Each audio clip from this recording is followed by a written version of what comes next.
thinking the problem is the tone, the problem is the messenger, the problem is the externals. No, the problem is the party. Well, the platform, I mean, as I say in almost every post that I write on Republican policies, the problem isn't the people selling this. You can't sell crap for this long. People know that trickle down doesn't work. They know these facts now. It doesn't matter what you paste on this and how you try to make it look pretty. That platform, the fact that it's unsellable as it is and has to be masked, is why they have to do the Southern strategy. It's why they have to adopt these bogus religious, the war on Christmas and the Christian liberties at stake. These narratives about Christianity being attacked that aren't true. Religious liberty. Religious liberty narrative, exactly. Thank you. Those are the reasons they have to do those things is because they can't talk about their platform.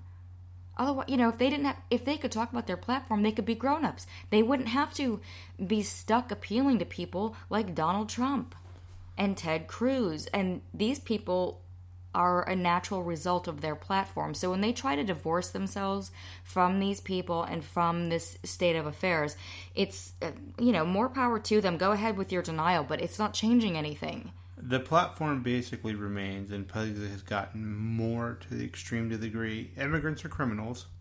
Right. Young people, you're concerned about student debt. Too bad for you. You're on your own. In fact, if it's up to us, we're going to make it harder for you to go to college and pay it off. If you're working and you're not making enough money and you're falling behind because of falling wages or non-growth, well, that's your problem, and you need to get a better job. Healthcare. You need healthcare. You like Obamacare? Well, that's too bad because you're just not going to have health insurance. And if you do, we're going to go back to the old system where the insurance companies were allowed to do what they wanted, and you had to pay the price.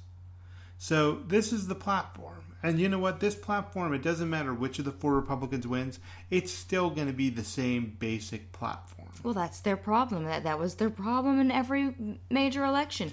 And they can fool themselves all they want with their gerrymandering in the House and, a map that favored them in 2014. But this isn't reality. And people like Frank Luntz know that, and that's why he's trying to redirect them. But they won't take direction. The one thing this debate showed was that failed platform is still alive and well. None of these four have the guts to break away from it or be different in any serious degree.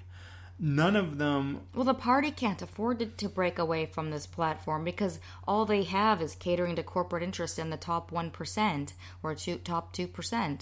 That's what they're all about. But theoretically, this is a leaderless party. So if somebody was a strong leader and they just wanted to break away, they're not going to get punished for it, in theory. They all talk about how Donald Trump is such a strong leader and he says what's on his mind and blah, blah, blah, and he's different. This debate showed that he's not. He's not. Well, I don't know why anybody would think he's strong. He's clearly a very weak man who says whatever will get people to like him at the moment and get them to reflect back to him this grandiose vision he has of himself that isn't reality. That isn't a strong person. He's delusional. But in terms of, you're laughing at me, but I mean that seriously. A strong delusion, perhaps. He has a very strong delusion. Good for you, Donald. In terms of the larger sense of could somebody break away, what I feel is that I could see they would be punished by the dollars, and that's all the party has going for them is all the corporate money and all the the Koch brothers and all these big Sheldon Adelson, all these people with so much money willing to funnel that into ads to mislead people into voting for them. Now, if you took that away from them, and we know that isn't even effective enough, with all the millions they spent, they couldn't jam Mitt Romney down everyone's throats. So if you take that money away, how many would be left? How many people would vote for them without that money fooling them? Well, you lived in the South. I think you know that. I think people wouldn't turn out. They wouldn't turn out. That's what I want to If they weren't lied to, I mean, if they're watching Fox News, they're getting lied to every day, so that gets them all riled up. But I think that these big money players are responsible for pushing out some people. And if you if you peeled off some people, who are they going to have left? They don't have very many voters. That's the small town problem. Yeah. So, all right. Well, thank you for joining me this evening to discuss why the civilized Republican debate was the worst of them all, because it seems like it was disingenuous and smarmy on top of a bad platform. So, thank you, Jason. This is Sarah Jones, and we will talk to you tomorrow evening. Thanks for tuning in.